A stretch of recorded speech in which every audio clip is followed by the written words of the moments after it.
Well, I'm about to read to you a story that is a Christmas tradition. When I first started speaking in public, people asked me to tell Christmas stories because, apparently people like to get together at Christmas and have some kind of story told. Long ago, there used to be retellings of the Christmas Carol via the radio, and I've heard old-timers talk about what it was like to gather in front of the radio, the old Notre Dame classic model, Philco classic model, and listen to Lionel Barrymore and various voice actors read through old tales of Dickens and The Night Before Christmas. Well, this story was one that I have been telling since I started telling stories as a guy who gets up in front of public and embarrasses himself. And this was the most popular thing I ever did. People are always asking me to tell this story, and I eventually wrote it down into a short story form, and I'm going to read it to you here. I'll quit wasting time, and maybe this can improve your COVID era Christmas with a new little Christmas tradition.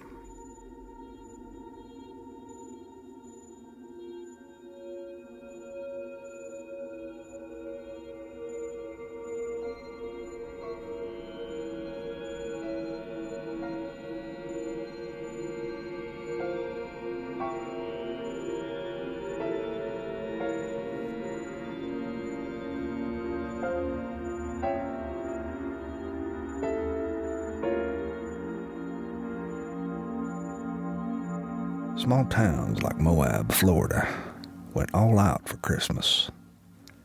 A team of fiberglass reindeer hung over Hydrangea Street, suspended by steel wires attached to lampposts, and every store window was adorned with fake snow, fogging up the corners.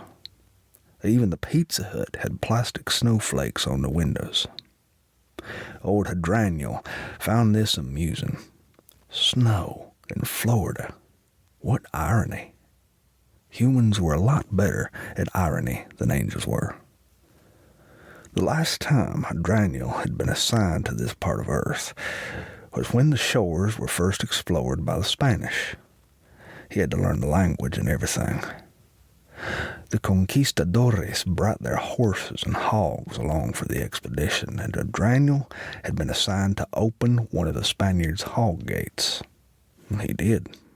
And voila, 300 years later, Florida was covered in wild boars. Now, why did the Lord send a cherubim to leave DeSoto's gate open? That's simple. So the coastal natives could have bacon, of course.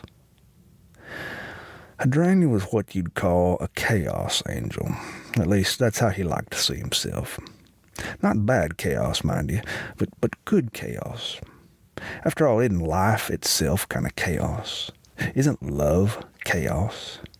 Well, it's also wonderful, isn't it? Hydrangea's jobs were often brief, and sometimes little more than a touch or a few words, or opening a hog gate. Humans were incapable of realizing how important such tiny little gestures were. His current human body was one he'd found in Pensacola, Florida. When he discovered this body, it was lying beside a dumpster, beside a tavern. The dead man was covered in vomit from a drunken spree. Hydrangea was granted temporary heavenly commission of this borrowed body, and it smelled horrible. When he caught a glimpse of himself in the phony snow-covered glass of the Pizza Hut, he touched his long, scruffy beard, his ragged overcoat, and his smooth, bald head. He looked like one of those Hollywood biblical characters. Hydrangea would have much rather gotten an attractive body, but like the boss always said, you get what you get, and you don't pitch a fit. Being an elderly man wasn't all that bad, though.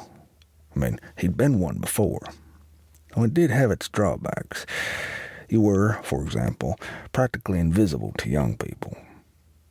Hydrangea found that most Americans didn't pay much attention to the elderly, let alone men dressed in rags. He beat on the Pizza Hut window and he shouted, "You people in your fake snow!" And then he dug his tongue out of his mouth and stuck it out at them. People inside stopped chewing and blinked at Hydrangea. Oh yes, it was a great day to be back on Earth. The old angel staggered down Hydrangea Street. Shoppers were bustling about, finishing their Christmas business, and he could feel people looking at him when he hobbled by. He was light-headed, and his body was still a little bit drunk. This feeble body was a little nauseous, but not too unpleasant. When he rounded the corner near the Methodist church, past the steel ball bearing factory and the insurance offices, he could see the Magnolia House nursing home and assisted living facility in the distance. He touched his ear like a member of the Secret Service and looked skyward. "Is this the place, boss?" he said. "Exactamente," came the voice in his head. Hydrangea said, "Que padre."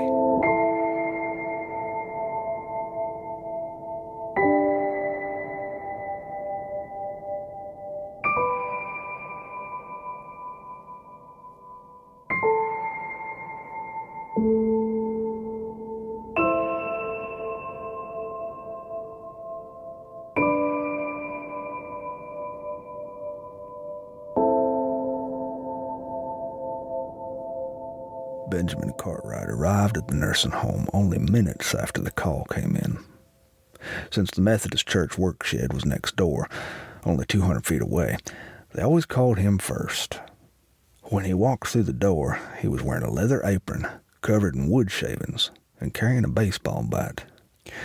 Joanne, the head nurse, said, "What's the bat for?" Ben looked at the bat as though it were the first time he'd ever seen it. "Self-defense?" "You got a bat for me, Pastor?"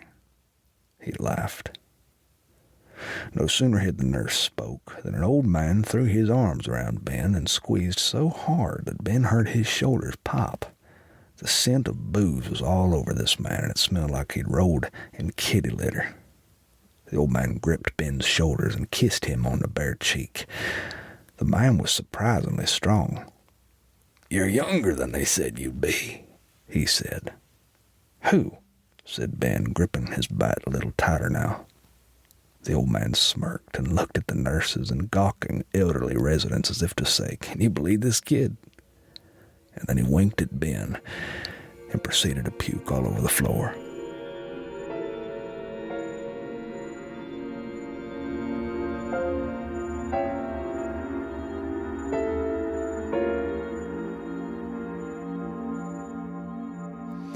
At the back of the Magnolia House was a nice room filled with hospital items and machinery.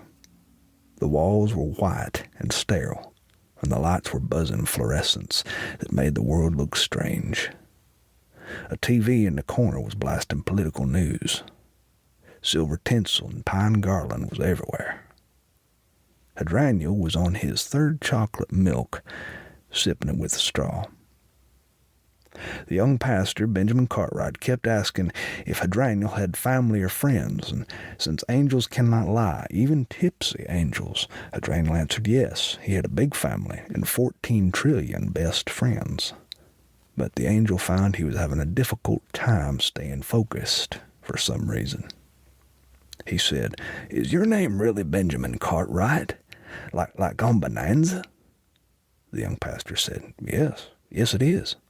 "Oh, I love that show. I just love it." So did my father, Mr. Hydrangea of the 5th Regiment. He said this with a salute. "I've come to deliver tidings of great joy, dearest Benjamin Cartwright of the Ponderosa Ranch." Mr. Regiment, can you tell me where I can contact your family?" Hydrangea only stared out one of the windows. "Why is there false snow on everybody's windows? What is it with you people?" "I need you to focus, sir, Mr. Regiment. I want to help you, but I can't if you don't know who to contact. I'm sure you got family somewhere. Can you tell me where to reach them?" Again, Hydrangea could not lie. He pointed upward while sipping, and he said, "Up there." Up there? That's where your family is?" The old messenger nodded. "Ah, I see," said Ben, touching Hydrangea's thigh. I have family up there, too. Yes, you do, the old man hiccuped. Miranda's up there. Silence followed this. The young Cartwright paused for a moment. He withdrew his hand and lowered his sleeve to cover the tattoo emblazoned on his inner forearm. Adriano could tell he hit a nerve. There was pain in the young man's face. It was thicker than plague.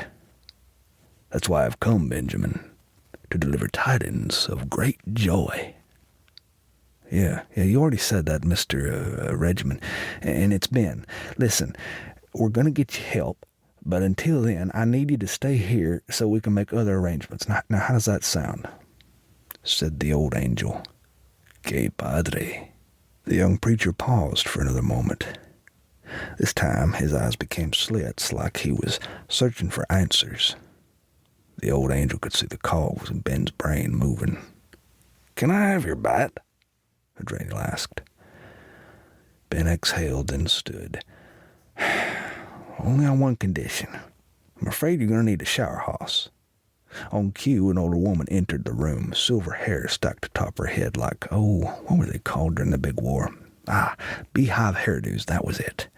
And the old woman was already pushing the old man toward the door, toward the shower in the other room. Come on, Gramps, this is going to be a lot easier if you don't put up a fight. Adriano glanced back to see the young preacher waving, placing the bat on Adriano's bed.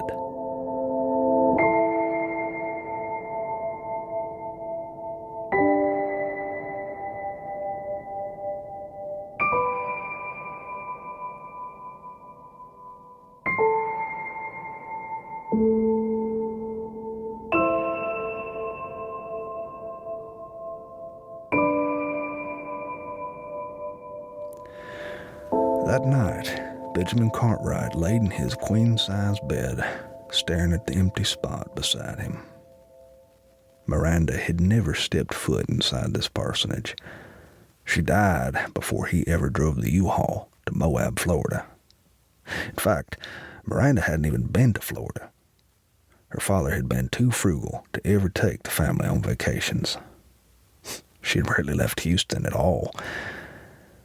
This bed, however, used to have her smell, but after 7 years it was gone. Now he just kept the bed out of pure nostalgia.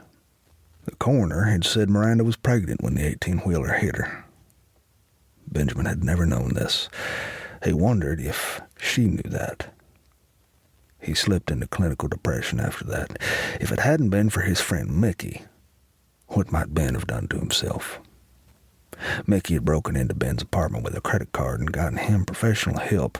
The counselors and therapists kept him on meds for 2 years. They all believed it was in Ben's best interest to keep ministering because, quote unquote, only the broken can help the broken. Well, this was bull, of course. This was exactly the kind of thing you'd expect to hear from an inexperienced Methodist therapist. But then he did stay in the Methodist pinball machine. He did not leave ministry, and 7 years later, here he was, in the backwater of Moab, Florida, the perfect little town to get his legs back under him, or so the bishop had said. He usually spent his nights replaying old scenes from his marriage to a perfect woman. And tonight, he was thinking about other things, like certifiable old men. Why? He'd worked at homeless shelters in the Dallas and Fort Worth area for a long time, and he'd seen hundreds of old guys like Adriano.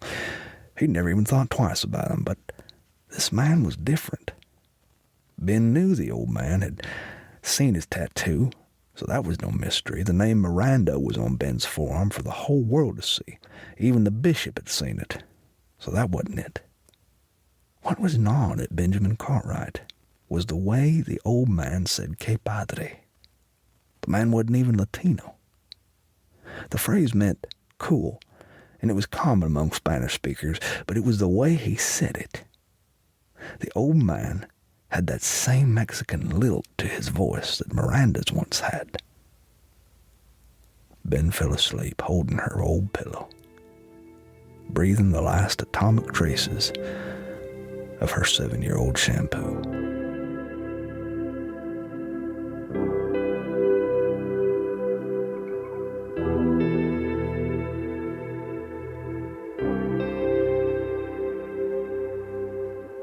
Daniel liked the food in this old folks' joint, especially the tapioca pudding. He'd never, to his knowledge, had tapioca before. It was great. No, it was divine. His body was fully sober now, and he felt better than he had felt since the Dark Ages. He was fully aware that every person in the Magnolia House nursing home thought he was a complete wacko. He could see it all over their faces. Angels know these things. "So let me get this straight," said Ben Cartwright, who sat across from the old cherub in the cafeteria of the nursing home. "You expect me to believe that you were present at the birth of Christ?" Daniel nodded slowly. "Yep, I was working in logistics back then." "That would make you, what, 2,000 years old?" There was a long silence. The cafeteria was littered with elderly residents whose hearing aids were all cranked up to full blast. They had all gathered around Ben and the whack job to listen. The sound of Nat King Cole played overhead. Daniel laughed. "Heavens no, I'm older than that, way older than 2,000 years, though I was just a kid at the time." He finished his plastic cup of pudding and opened another. Ben said, So you saw him. You saw the Christ child." Daniel was wiping yellow globs out of his beard. "Saw him? We played canasta a few nights ago." "Canasta? You and..." "That's right, me and him." An old man with no hair and 3 teeth said, "So if you're from up there, then why are you down here?" Daniel could see the residents and nurses were trying not to come right out and say what they were thinking, which was, "You're a wacko, aren't you, old man?" Daniel set his cup of tapioca down, and he felt it was time to get the message across in no uncertain terms. Sometimes you had to pull rank with these people or they'd walk all over you. Daniel closed his eyes and placed his palms onto the table, fingers splayed. A good presentation was everything to these humans. He let his ears zero in on the music. Nat kept singing about chestnuts roasting on open fires, and Daniel could feel everyone's eyes upon him, and he could hear the residents squeaking in their wheelchairs. When Nat King Cole's anthem to the Yuletide faded, another song began to play. It wafted through the room. It featured a female voice singing along with a driving rock and roll beat. "Feliz Navidad, Feliz Navidad, Feliz Navidad, Prospero Año y Felicidad," was the song. Then Daniel opened his eyes and looked right at the young Cartwright, who was staring at the table. One of the old men nearby stood, grabbed his walker, and shuffled out of the room, mumbling, "What a wacko."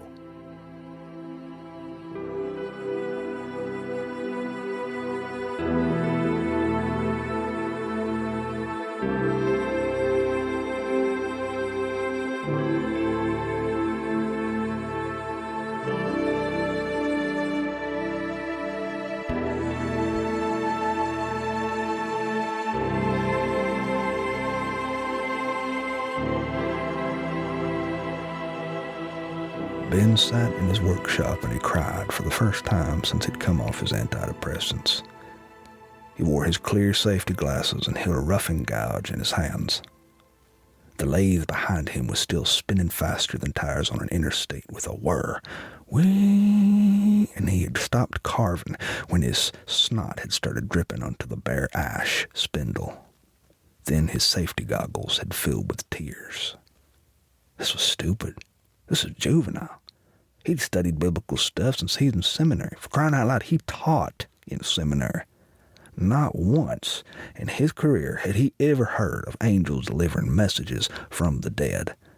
They destroyed cities, yes. They turned people into pillars of salt, okay. They blinded people, barricaded roads, flew around and did miracles and even sang songs. But they were not mediums. Even so, he was no longer able to think about anything else but the face of the old man and the sound of the upbeat tones of Espanol blaring through that nursing home speaker system. He finally flipped off the lathe. He removed his shop apron and dusted the wood shavings off his legs. The lathe came to a stop. The baseball bat quit spinning and became a square lump of timber again.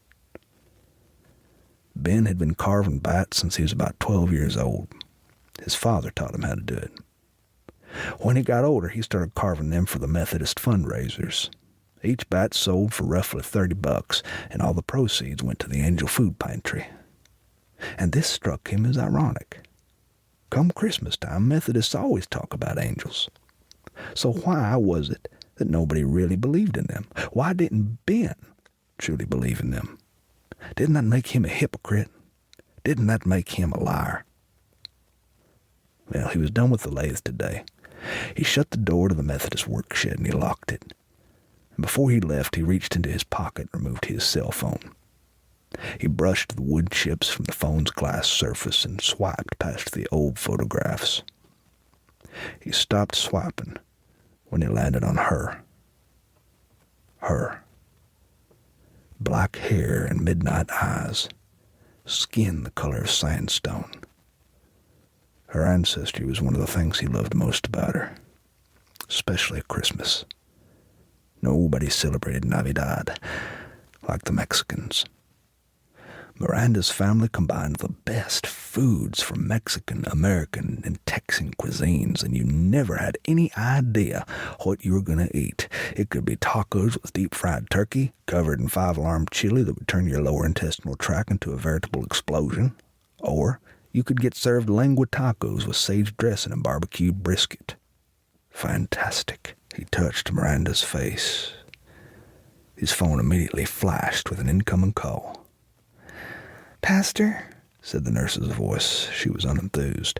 "I think your angel friend is having an episode. You'd better get over here." He hung up the phone. "Que padre," he whispered.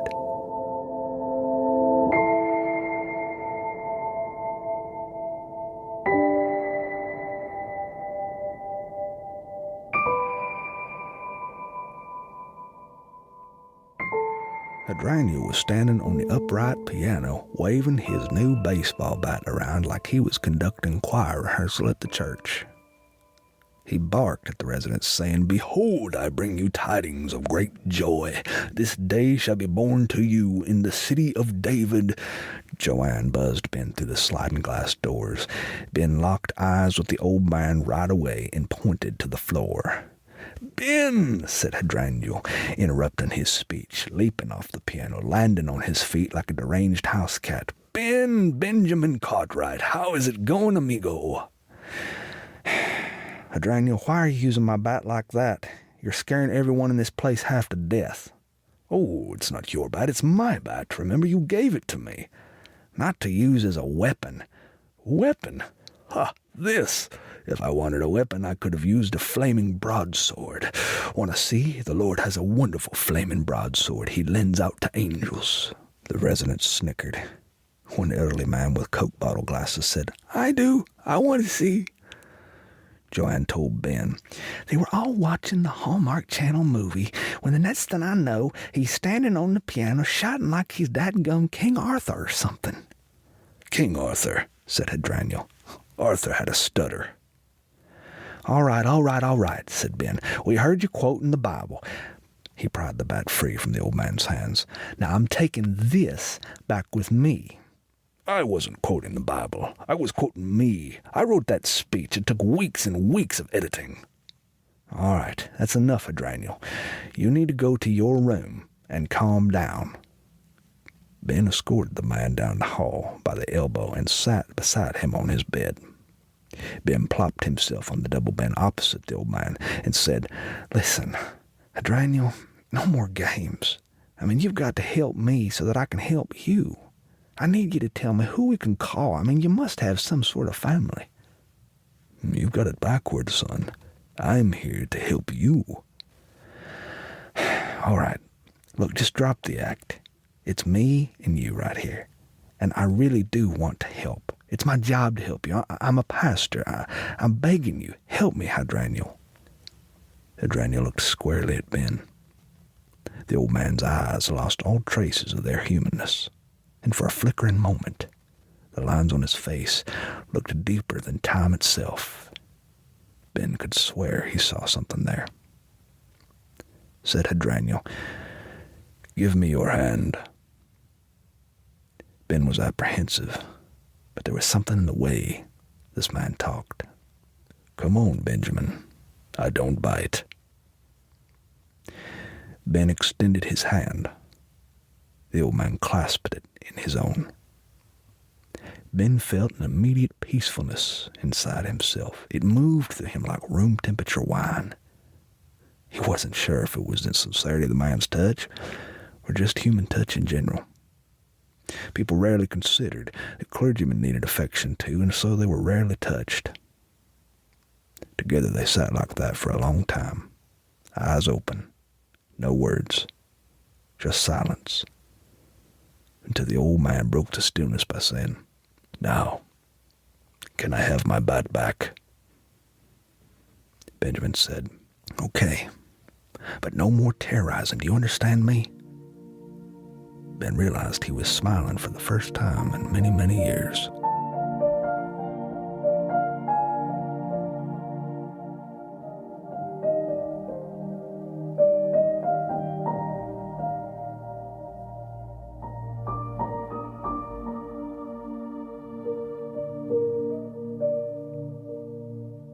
That night, Ben climbed into the same queen-size bed, but this time he lay down in Miranda's old spot, something he never did.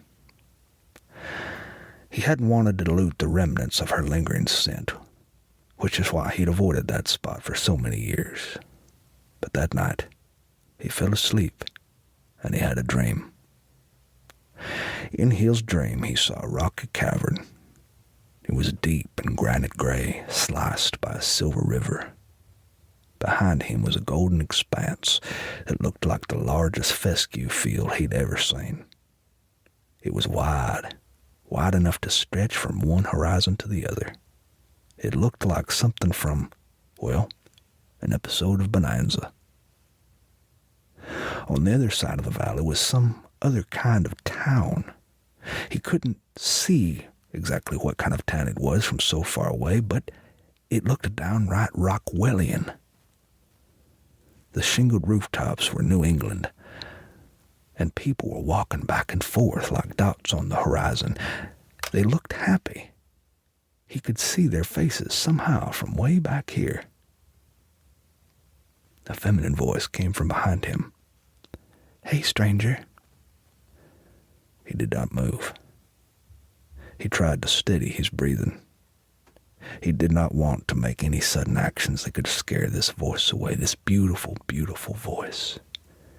Benjamin turned as slowly as he could. "Miranda," he said. She smiled. She hadn't changed, not a lick. And he breathed the first breath of easy air he'd tasted in 7 years. That's when he noticed a small boy beside her, standing about chest high, with Labrador black hair and almond eyes. Benjamin's face opened like a freshwater spring. Tears dripped from his chin, and he could hardly form the words without stuttering like King Arthur himself. Miranda said, "This is Paolo. Paolo, this is your dad." Paolo extended a hand. Oh, the boy was so grown up acting. Benjamin squatted down to meet his eyes. He could see his own bone structure in the boy's cheeks. He could see the same unruly hair he himself had. The kid's eyes were all Miranda, but his big ears, God bless him, were all Ben's. Miranda said, "Paolo loves baseball. He's very good. Tell him, Paolo. Tell him." The boy's face reddened. All Ben could say between his sobs were unintelligible syllables that barely made any sense. He said things like, "What? What do you mean? What?" Thankfully, Miranda knew exactly what he meant. Miranda always knew what Ben meant when he was tongue-tied. In fact, she was the only human being on earth or otherwise who could finish his sentences. she said to her child. "Cuál posición?" The kid said, "Third base. I play third base." Ben said, "You must have a great arm. You must have a great arm, Paolo." "Oh, I do. It's a real good arm." Miranda laid her hand on top Ben's head, and he felt a tingle run down his spinal cord. It was not an otherworldly feeling. It was a wholly worldly one he missed. The child said, "I like your bats. They're cool." My bats? You know about my bats?" The kid didn't answer right away. He just looked at his mother. Ben said, You mean you can see me?" The child locked eyes with his mother, and he seemed a little confused. He looked back at Ben. "Well, yeah, I can see you." Ben said, How can you see me? You're up here, and I'm so far down there." Miranda lowered herself to meet his gaze. "Oh, Benjamin, that's not how it works. There is no up here and down there. There's just this." Ben shook his head. "What does that mean? Show me, Miranda. Teach me. I don't understand." But she refused to say any more. Miranda touched his cheek, and he felt temporary relief from the madness and the hill of earthly life. "Benjamin Cartwright," she said, wearing the half-hearted, stern look that she always wore when telling him to get out of her kitchen. He said, "I don't know how to be happy without you, Miranda. I don't want you to be happy without me. I want you to be happy with me and with your son." When Benjamin Cartwright awoke, it was 10 in the morning. Her scent was all around him. It was the strongest he'd ever smelled it, even stronger than when she'd been alive. He lay in bed for another hour, with his face pressed against the mattress.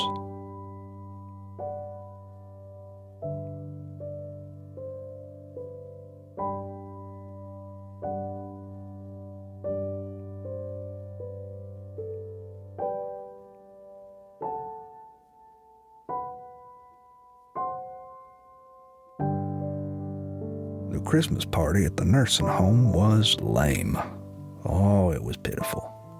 Daniel had hoped to inject some notes of glee into the old farts by performing a miracle or two, but the good Lord said no. Daniel asked the good Lord if he could have permission to do the water-to-wine thing before he left town. The water-to-wine thing was always a big hit, but the Lord was dead set against this. These people were on potent medications that did not mix well with alcohol. So, instead, Daniel tried to grant the residents temporary vigor. He touched Miss Reginald's knees and laid his hands on Lou Archibald's back. He attempted to heal Miss Mary Hines's gastrointestinal problems and commanded her appetite to return. Then he ordered her to gorge herself on the spiral-cut ham. Mary claimed nothing happened when Daniel touched her, although nurses were surprised to see Mary actually eating for the first time in months. Daniel stood in the corner of the rec room, leaning on his baseball bat like it was a walking stick, watching the happy people buzz around with the electric joy of the holidays. He would miss humans. Why were all his missions so short? He did love these people so. Several residents were doing the foxtrot along to a Dean Martin tune playing overhead. A few were watching an animated TV movie with stop-motion abominable snowmen on the screen. And all in all, it wasn't the lamest party he'd ever been to, though it certainly was no Bethlehem. Ann Walker foxtrotted past Daniel in the arms of Merle Allen. They were swaying to Baby It's Cold Outside, and Merle looked about 50 years younger with Ann in his arms. Merle said, "Hey, Had, can you heal kidney stones? I hope you can." Miss Ann giggled and said, "And while you're at it, can you fix my hip with your magic baseball bat, oh, Mr. Angel?" And Daniel made a note, even though they were mocking him. He said, "Kidney stones and a hip. Check." Benjamin walked through the door carrying wrapped boxes. He was accompanied by an older woman whom he introduced as Miss Laurie, who scooted behind the upright piano and started playing. The radio was turned off, a little songbook was opened, and the Mason and Hamlin upright rang throughout the tiny room as Miss Laurie played all the classics. Nursing home residents sang along from their mostly seated positions when she played the first Snow Wail, then God Rest Ye Merry Gentlemen, followed by Silent Night, and Up on the Rooftop, click, click, click. When she started playing Angels We Have Heard on High, Hydrangea sang this song quietly to himself, in Latin, then German, then Aramaic, and finally Spanish. But nobody heard him. He couldn't help but feel proud of the small smile that was on the young preacher's face. Angels took pride in their work. That's something not many people know about them. And the tattoo on the preacher's arm looked as bright as ever. While the residents howled to the 12 days of Christmas and were sufficiently distracted, Hydrangea slipped past them all. Part of being an angel was knowing how and when to make an exit. He slinked past a security guard who was flirting with a young nurse, and even past the orderlies who were in the parking lot, smoking their menthols like locomotives. He walked into the night. The drizzle caught the moonlight like glitter. He turned to glance into the Magnolia House window one last time, looking past the fake snow on the panes of the windows to see Benjamin Cartwright's face contorted in a wide-mouthed grin. His job had been small, but small jobs mattered in the course of history. One touch did more than people thought. A butterfly flaps its wings in L.A. and sets off a tornado in New York City. A gate was left open for 1 hour in Florida in the 16th century, and the southeast was populated with hogs. The old man walked down a vacant hydrangea street in Moab, a baseball bat slung over his shoulder like Duke Snyder. He gave a few practice swings, brought back a few memories. He'd helped the Angels win their division title in '79. Ooh, what a year. The street was decorated so nicely that he hated to leave. He stopped in the center of the street and cocked his head upward at the night sky. Hydrangea searched for the star, until he found it. The tiny star began to grow brighter and brighter and brighter still, until the whole world was swallowed in its goodness and light. The same light that Bethlehem shepherds once saw. He felt a suffocating burn in his chest. It wasn't a frightening sensation, but it did hurt something awful. Then, Hydrangea collapsed in the street.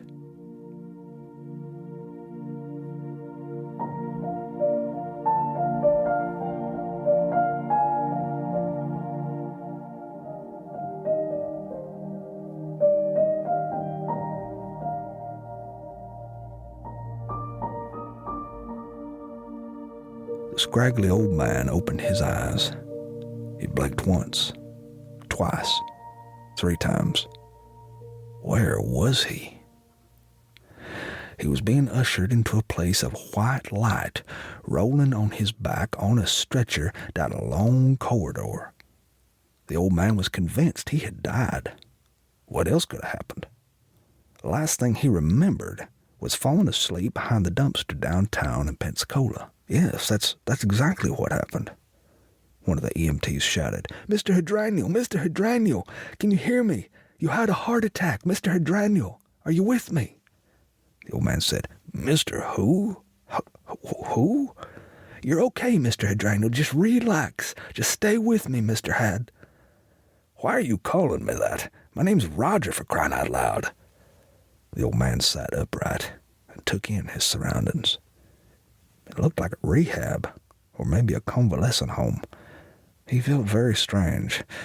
What was this new sensation? And then it dawned on him. For the first time in decades, this old man felt a cool, pleasant stability that comes from sobriety. This could have been the first time he'd been sober in years. He looked around but could not put the visual pieces back together in his mind, nor discern how he ended up here, where he was here. The one thing he did notice was that the windows of this place were covered in phony snow that was painted around the corners. And the old man started to laugh, not loudly, but enough to assure himself that he wasn't, in fact, dead, but very much alive. Nobody ever found the baseball bat.